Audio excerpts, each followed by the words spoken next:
নমস্কার, আমি Sejuti. Bengali study চ্যানেলে তোমাদের সকলকে স্বাগত জানিয়ে শুরু করছি বিশ্বকবি রবীন্দ্রনাথ ঠাকুর রচিত জীবিত ও মৃত। রানীহাটের জমিদার সারদাশঙ্কর বাবুদের বাড়ির বিধবা বধূটির পিতৃকুলে কেহ ছিল না। সকলেই একে একে মারা গিয়াছে।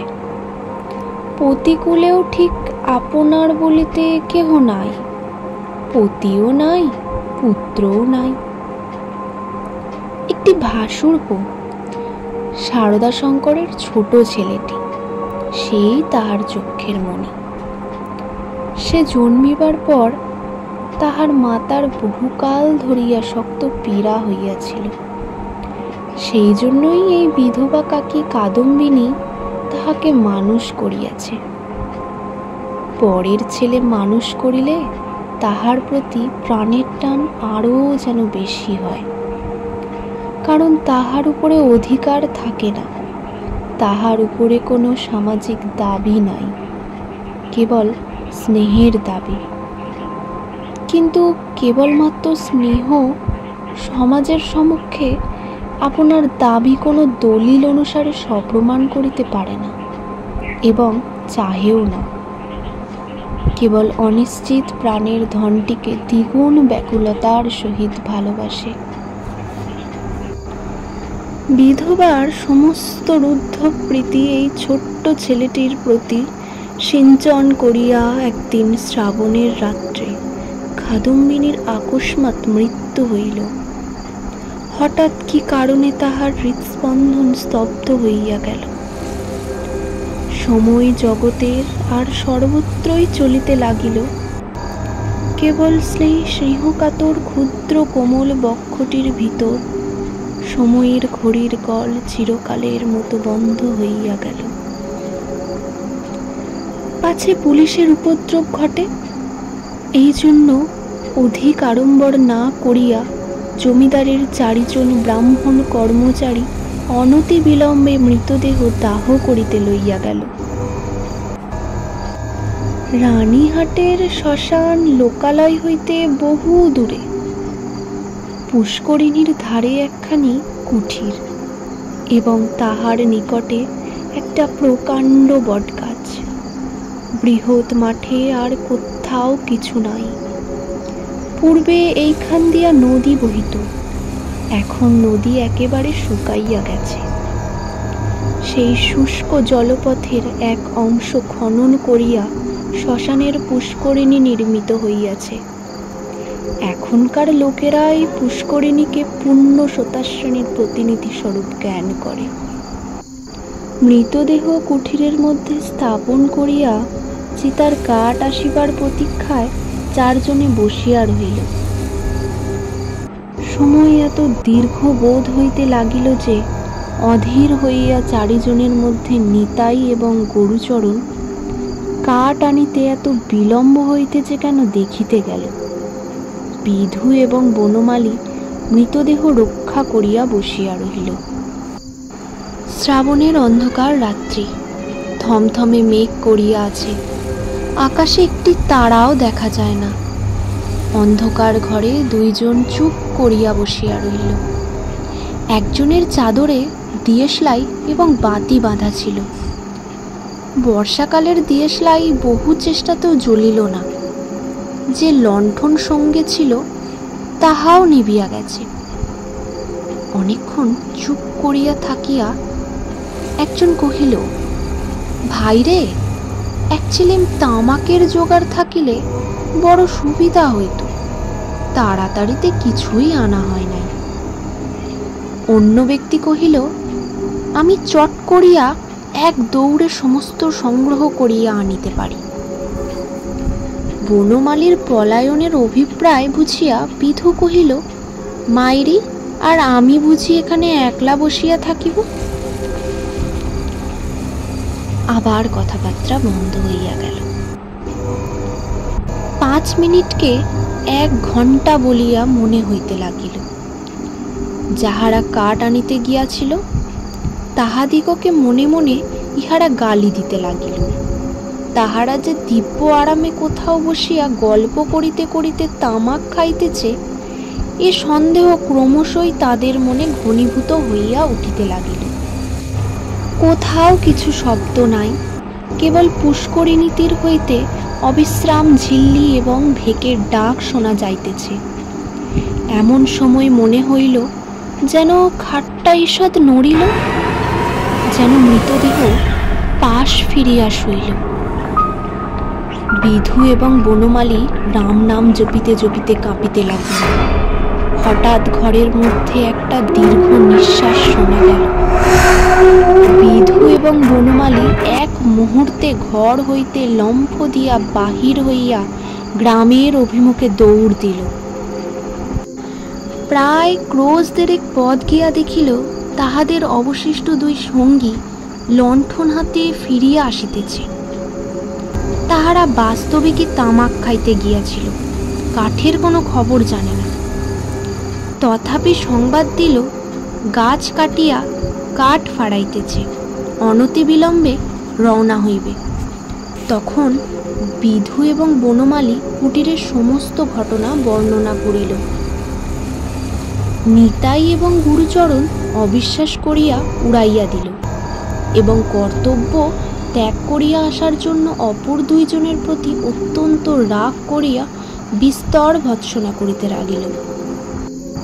কাল বিলম্ব না করিয়া চারজনেই শ্মশানে সেই কুঠিরে গিয়া উপস্থিত হইল। ঘরে ঢুকিয়া দেখিল মৃতদেহ নাই, শূন্য খাট পড়িয়া আছে।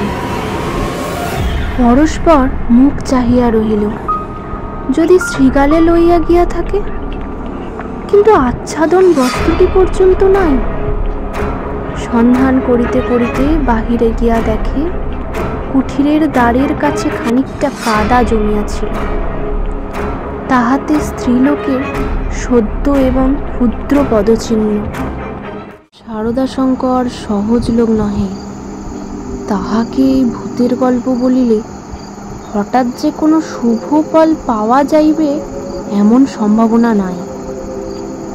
তখন চারজনে বিস্তর পরামর্শ করিয়া স্থির করিল যে দাহকাজ সমাধা হইয়াছে, এইরূপ খবর দেওয়াই ভালো।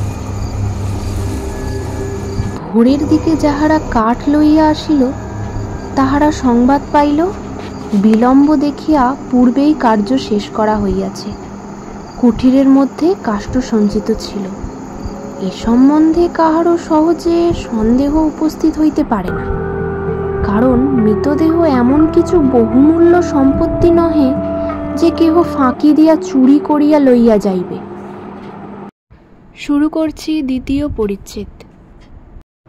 সকলেই জানেন জীবনের যখন কোনো লক্ষণ পাওয়া যায় না, তখনও অনেক সময় জীবন প্রচ্ছন্নভাবে থাকে এবং সময় মতো পুনর্বার মৃতবৎ দেহে তাহার কার্য আরম্ভ হয়। কাদম্বিনীও মরে নাই, হঠাৎ কি কারণে তাহার জীবনের ক্রিয়া বন্ধ হইয়া গিয়াছিল। যখন সে সচেতন হইয়া উঠিল, দেখিল চতুর্দিকে নিবিড় অন্ধকার। চিরাভ্যাস মতো যেখানে শয়ন করিয়া থাকে, মনে হইল এটা সে জায়গা নহে। একবার ডাকিল, দিদি। অন্ধকার ঘরে কেহ সাড়া দিল না। সবহে উঠিয়া বসিল, মনে পড়িল সেই মৃত্যুশয্যার কথা। সেই হঠাৎ বক্ষের কাছে একটি বেদনা, শ্বাসরোধের উপক্রম। তাহার বড় যা ঘরের কোণে বসিয়া একটি অগ্নিকুণ্ডের উপরে খোকার জন্য দুধ গরম করিতেছে। কাদম্বিনী আর দাঁড়াইতে না পারিয়া বিছানার উপর আছাড় খাইয়া পড়িল। রুদ্ধ কণ্ঠে কহিল, দিদি, একবার খোকাকে আনিয়া দাও, আমার প্রাণ কেমন করিতেছে। তাহার পর সমস্ত কালো হইয়া আসিল, যেন একটি লেখা খাতার উপরে দোয়াত শুদ্ধ কালি গড়াইয়া পড়িল। কাদম্বিনীর সমস্ত স্মৃতি এবং চেতনা, বিশ্বগ্রহের সমস্ত অক্ষর এক মুহূর্তে একাকার হইয়া গেল। খোকা তাহাকে একবার শেষবারের মতো তাহার সেই সুমিষ্ট ভালোবাসার স্বরে কাকিমা বলিয়া ডাকিয়াছিল কিনা তাহার অনন্ত অজ্ঞাত মরণযাত্রার পথে চিরপরিচিত পৃথিবী হইতে এই শেষ স্নেহপাথেয়টুকু সংগ্রহ করিয়া আনিয়াছিল কিনা বিধবার তাহাও মনে পড়ে না। প্রথমে মনে হইল জমালয় বুঝি এইরূপ চির নির্জন এবং চিরা অন্ধকার, সেখানে কিছুই দেখিবার নাই, শুনিবার নাই, কাজ করিবার নাই, কেবল চিরকাল এইরূপ উঠিয়া জাগিয়া বসিয়া থাকিতে হইবে। তাহার পর যখন মুক্ত দ্বার দিয়া হঠাৎ একটা ঠান্ডা বাতলার বাতাস দিল এবং বর্ষার ভেকের ডাক কানে প্রবেশ করিল, তখন এক মুহূর্তে তাহার এই স্বল্প জীবনের আশৈশব সমস্ত বর্ষার স্মৃতি ঘনীভূতভাবে তাহার মনে উদয় হইল এবং পৃথিবীর নিকট সংস্পর্শ সে অনুভব করিতে পারিল। একবার বিদ্যুৎ চমকাইয়া উঠিল। সম্মুখে পুষ্করিণী, বটগাছ, বৃহৎ মাঠ এবং সুদূর তরুশ্রেণী এক পলকে চোখে পড়িল। মনে পড়িল মাঝে মাঝে পুণ্যতিথি উপলক্ষে এই পুষ্করিণীতে আসিয়া স্নান করিয়াছে এবং মনে পড়িল সেই সময়ে এই শ্মশানে মৃতদেহ দেখিয়া মৃত্যুকে কি ভয়ানক মনে হইত। প্রথমে মনে হইল বাড়ি ফিরিয়া যাইতে হইবে, কিন্তু তখনই ভাবিল আমি তো বাঁচিয়া নাই, আমাকে বাড়িতে লইবে কেন? সেখানে যে অমঙ্গল হইবে। জীব রাজ্য হইতে আমি যে নির্বাসিত হইয়া আসিয়াছি, আমি যে আমার প্রেতাত্মা। তাই যদি না হইবে তবে সেই অর্ধরাত্রে সারদা শঙ্করের সুরক্ষিত অন্তঃপুর হইতে এই দুর্গম শ্মশানে আসিল কেমন করিয়া? এখনো যদি তার অন্ত্যেষ্টিক্রিয়া শেষ না হইয়া থাকে তবে দাহ করিবার লোকজন গেল কোথায়? তাহার পরে এই বহু দূরবর্তী জনশূন্য অন্ধকার শ্মশানের মধ্যে আপনাকে একাকিনী দেখিয়া সে জানিল আমি এই পৃথিবীর জনসমাজের আর কেহ নহি। আমি অতি ভীষণ অকল্যাণকারিণী, আমি আমার প্রেতাত্মা।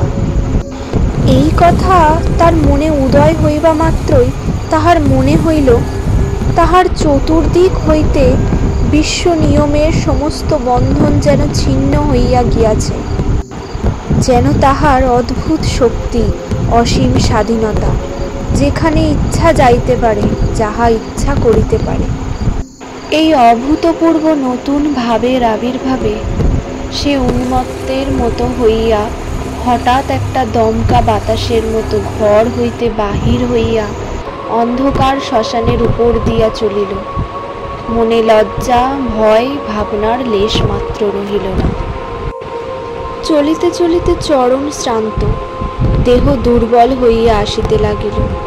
মাঠের পর মাঠ আর শেষ হয় না। মাঝে মাঝে ধান্যক্ষেত্র, কোথাও বা এক হাঁটু জল দাঁড়াইয়া আছে। যখন ভোরের আলো অল্প অল্প দেখা দিয়াছে তখন অদূরে লোকালয়ের বাঁশঝাড় হইতে দুটো একটা পাখির ডাক শোনা গেল। তখন তাহার কেমন ভয় করিতে লাগিল। পৃথিবীর সহিত, জীবিত মনুষ্যের সহিত এখন তাহার কিরূপ নতুন সম্পর্ক দাঁড়াইয়াছে সে কিছুই জানে না। যতক্ষণ মাঠে ছিল, শ্মশানে ছিল, শ্রবণ রজনীর অন্ধকারের মধ্যে ছিল, ততক্ষণ সে যেন নির্ভয়ে ছিল, যেন আপন রাজ্যে ছিল। দিনের আলোকে লোকালয় তাহার পক্ষে অতি ভয়ঙ্কর স্থান বলিয়া বোধ হইল। মানুষ ভূতকে ভয় করে, ভূতও মানুষকে ভয় করে। মৃত্যু নদীর দুই পারে দুইজনের বাস। পরবর্তী পরিচ্ছেদগুলি শোনার জন্য সাবস্ক্রাইব করুন বেঙ্গলি স্টাডি চ্যানেলটিকে। ধন্যবাদ।